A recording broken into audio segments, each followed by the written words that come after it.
prépositions avec les noms géographiques. Faisons maintenant l'aperçu de l'emploi des prépositions avec les noms géographiques.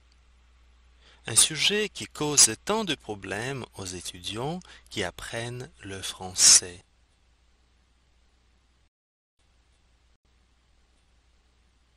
Avec les verbes comme aller, être, arriver, etc., pour la préposition anglaise to, nous employons les prépositions à et en.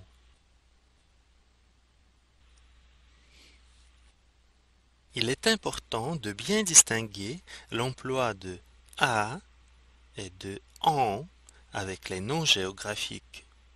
Ainsi, quand nous employons ces prépositions devant les pays ou les régions, nous disons « Je vais au Canada, aux États-Unis, au Québec ». Mais en même temps, il faut dire « Je vais en Espagne, en France, en Israël, en Ontario ». Alors, quand nous avons un pays masculin, comme le Canada par exemple, ou une région masculine, comme le Québec, nous allons employer O, A, U.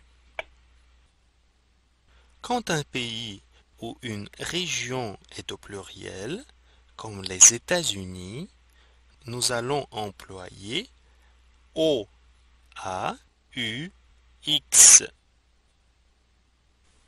Mais quand nous avons un pays féminin ou une région du genre féminin, nous employons toujours une préposition en, en.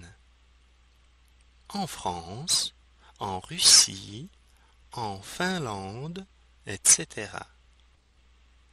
De même, nous employons la préposition en quand un pays ou une région commence par une voyelle, et cela indépendamment du genre.